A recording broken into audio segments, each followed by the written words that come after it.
Hello, good morning, good afternoon, good evening, anywhere you are joining me. My name is Mitlai. So I'm just gonna be here to review the game between Nigeria and the Atlas Lions of Morocco that took place yesterday. So yeah, it's just to give you a quick review of the game. Look at what really happened in that game and lessons we actually what learned. So number one thing I have to say basically is that I have to congratulate those supporting football in Nigeria, the NFF, the sport ministry, the football fan, and those especially promoting women's football. I have to say big congratulations to them. It's a fantastic job from the girls, and we are actually proud of them. And I have to also single out praise for Coach Austin Madugu. You guys know that I criticized him, and my criticism was based on what I actually what saw. So congratulations to Austin Madugu. Mission X actually what accomplished, and people didn't believe in him. I include. I didn't believe in him too, but I'm happy that I actually what pull this one up. So fantastic job from him, especially in the second of the finals, and also the girls that actually what played. Well done to you. So I want to look at what really happened in that game and why I was so upset after the first half. So when I looked at what happened in the game, it's just that. So I want to clear some few things before I go deep into what happened in that game, because I've been reading a lot of social medias online that maybe probably they used a referee. The referee was biased against Morocco. The referee is from Namibia. He doesn't have any ties with Nigeria, doesn't have any ties with West Africa. I will now show you where the referee is from so that you guys know exactly. The referee, good on Namibia was Ostino.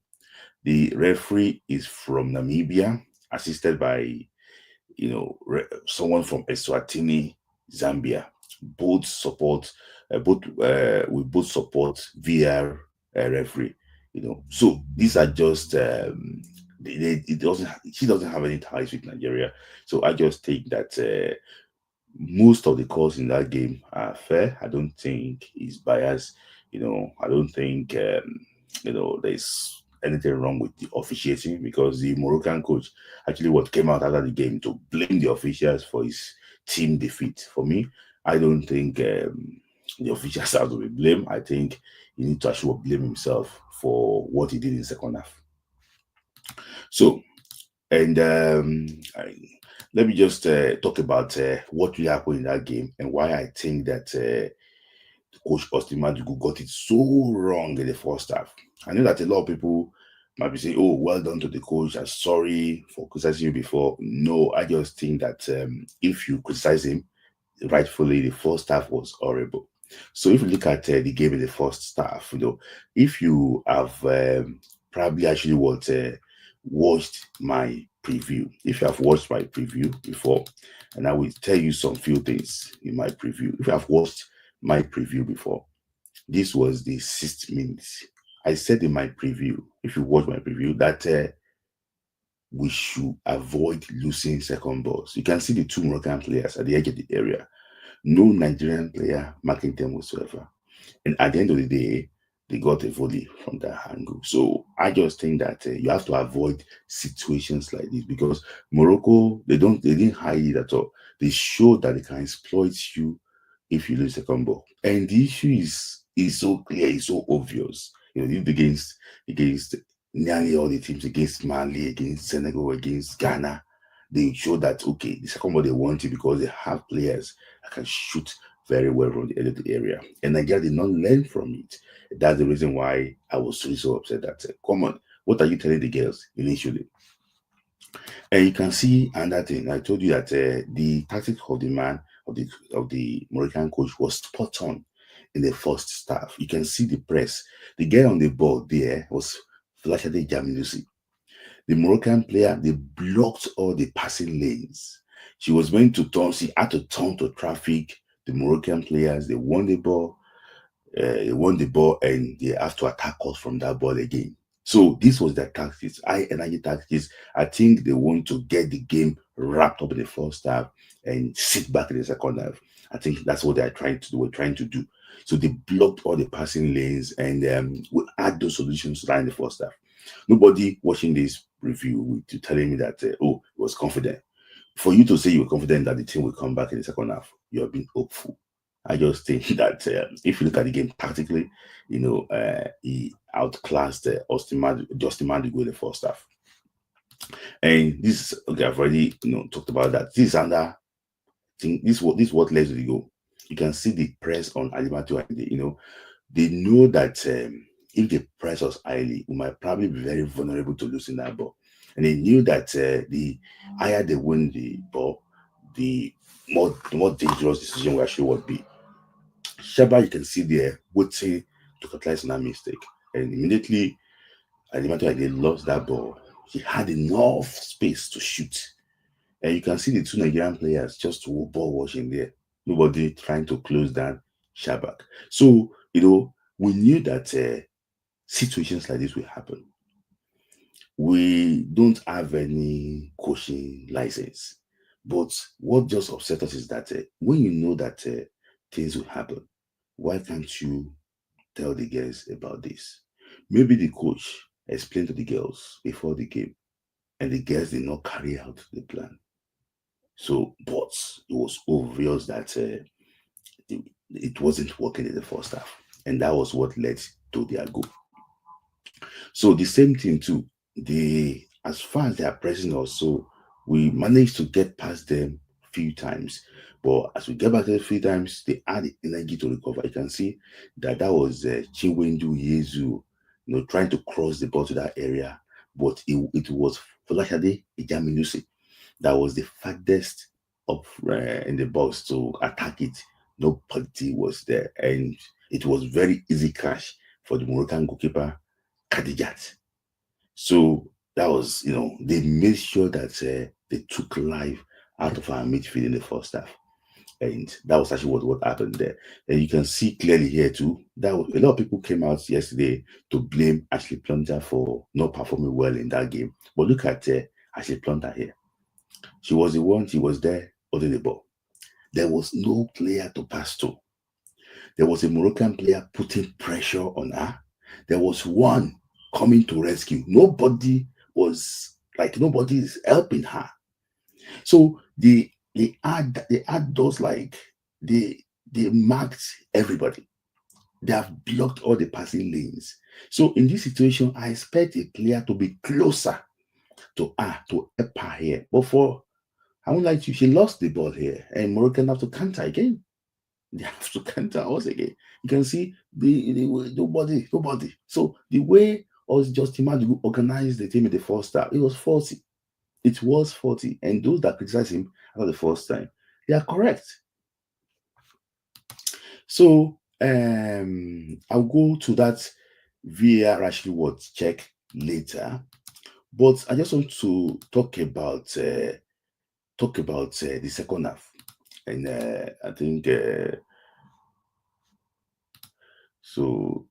Yeah, I want to talk about this goal, because a lot of people blame Alozie for this goal. A lot of people actually were blaming her for this goal. You can see clearly here, this was the cross the ball. Osinachi Ohale had a chance to deal with that ball. But unfortunately, I can tell you this thing, the Moroccan player pretended to challenge for that ball. She didn't. So indirectly, she stopped Osinachi Ohale from winning that ball. And Michel Alozie thought that Osinachi Ohale should have that ball under control. So you can see Alozie not even marking the Moroccan player, because he thought that Osinachi Ohale should have that ball under control. But unfortunately, she lost that ball. And this is what happened. Before the other ball, Alozie could not. So when she said, oh, they dribble out so easily, I just think that even for the best right back in the world, when you have this space between you and a striker, to dribble you sideways, it's going to be so easy. It's going to be so easy. So I don't really blame her for this. A lot of people blame that. I watched it several times. I don't really blame her for this. I just think that this is what normally happens. You know, at that moment, in time. So I don't really actually blame her. So so look at what led to that goal. If you look at my preview, their second goal. If you look at my preview, I said that the Moroccans will target Alozie and Osnachuale side. Immediately, Ashley Mother, they dragged her out of position. So the guys in blue, that was Tosin the Mayi and Ashley Mother, they were moving to mark one player. So indirectly, we destabilize our defense. And just a simple cross, you can see that that was what let that go. So they looked for a way to isolate. It's not too big too in our box. So that was how Morocco actually got their second goal. So let's look at what happened in the second half, because the second half is where everything actually changed. What really actually what happened in the second half? I just want to show you a slide of what happened in the second half. That's why I would say kudos to Austin Madugu. I spoke to somebody very close to him to say, oh, he just motivated them that okay, they should actually just now attack and attack. Look at the example of what happened in the second half.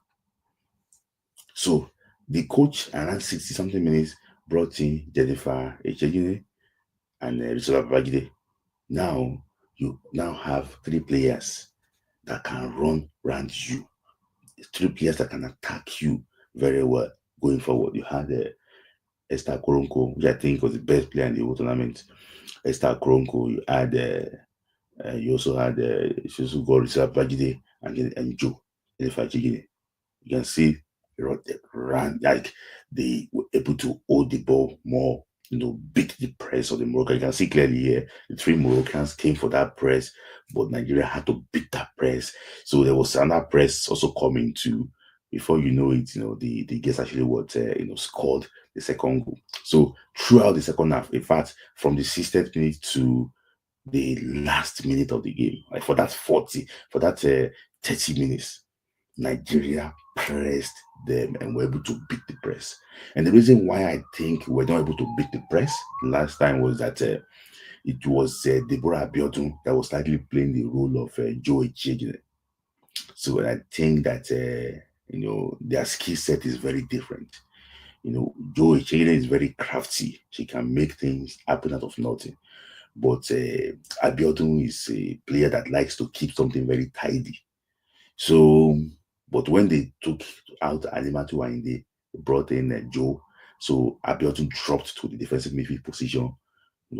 Then the whole thing just changed. Abiodun got the energy to run, to mark players, and Joe also had the own craft to be able to go past players easily. And then I think that was actually what happened. It changed the whole thing, and the Moroccans were not even ready for this. So that was actually what happened in that game. And kudos to the manager. You have to give him his flowers. He deserves. He owns the moment. And we have to appreciate him for that.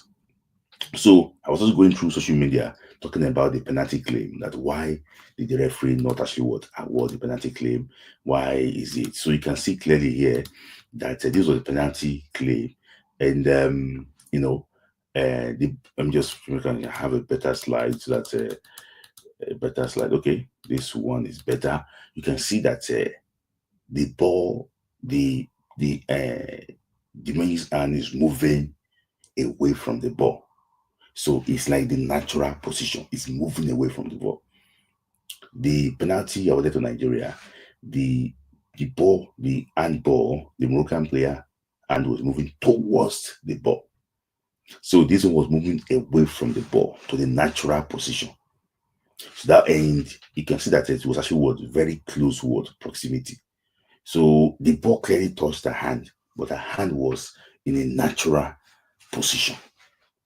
So, but the Moroccan player, her hand was actually probably in the natural position. She was moving that hand towards the ball. And that was the reason why they gave Nigeria that penalty and they did not give Morocco this penalty. So it had nothing to do with bias. Immediately the referee had the second look, the VR screen.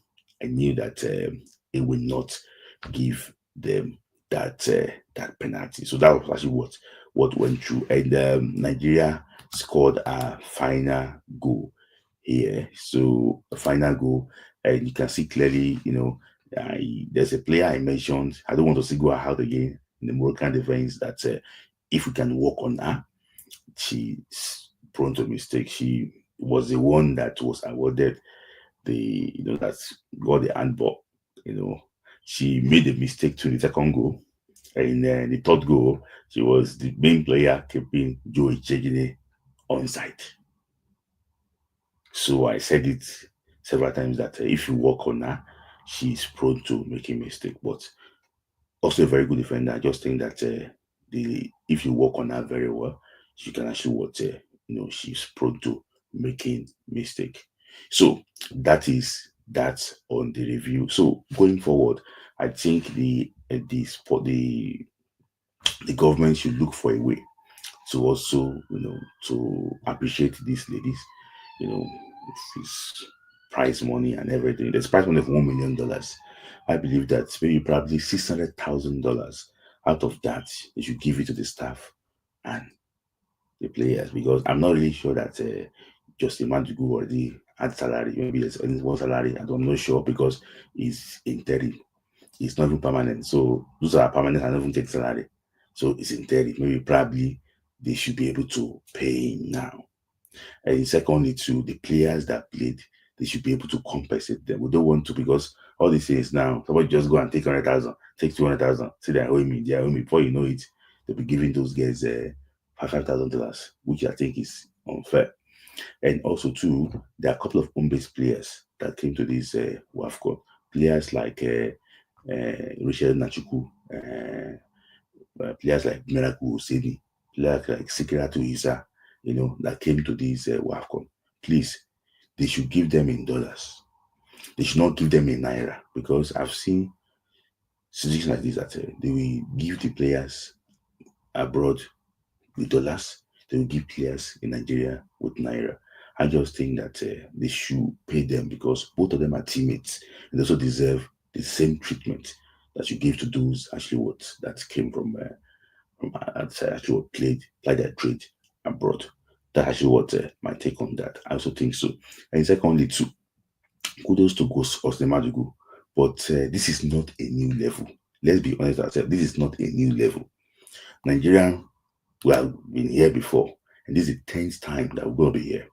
The reason why this one became so important for Nigeria was because we lost the last one in a dramatic circumstances, and we are going to the same ground to see maybe we can reclaim our crown back. That's why this one looks special. We have been here 10 times before. The coaches have won this. In fact, if Osman did not win this WAFCON, they would have sacked him, or even not make him permanent. Let me just put it that way. So I just think that it's very important that we actually we know that this is not a new level. The new level for Nigeria is to perform well at the World Cup and also do well at the Olympic Games. Nigeria will start our World Cup qualifier very soon in October for the next WAFCON in March next year. So with everything being equal, I think that Coach Justin Madugu will still be in charge of this team to try and see maybe he can take them to the next level. The challenge for him again next year will be to win it again. If Justin Madugu did not win it, people will also call for his head again. That's the point about Nigeria. Coaches are hired and fired. So my recommendation now is that the NFF should, if they want to retain Madugu, which I think they should, because he deserves his opportunity, they should look for a way to build a solid team around him. Get him a proper match analyst, get him a certified physical trainer, get him a goalkeeper coach, build a team, a solid team around him, so that at the end of the day, you know that you have a very solid backroom staff. And also look for a way to get top level friendly games for these girls, so that not only competing well in Africa, they'll be able to do well on the global stage. So it's very important we take note of that. I wish the Falcons the very best of luck, that you enjoy the moment. I wish Christian Osman the very best of luck. Attention will now shift to the World Cup qualifier in September between Nigeria and Rwanda, as Nigeria and South Africa. But for this time now, I can tell you that Mission X is accomplished, and Nigeria is a champion of Africa once again. Next time around, it's going to be Morocco, and I hope that Nigeria can go there and defend our title successively. The next one will be qualifying for the next World Cup in 2027. So, and also going for the World Cup, there's Olympic Games too in 2028 in Brazil. Sorry, in America. So Olympic Games is going to be in America, then the World Cup is going to be in Brazil. So God bless the Falcons. God bless the NFF. I would say that. And also God bless the Federal Republic of Nigeria. I will be your host, Smith Lai. I will see you again. Maybe tomorrow. I will see you tomorrow on Nigeria FC Podcast on the Go Striker. And also on Friday night football, Club on That Football. Thank you guys for watching. You can, if you are listening live, you can drop a super chat. If you listen, probably after we're done, you can just you can drop a super thank you. You can say a super thanks. Thank you, and God bless you.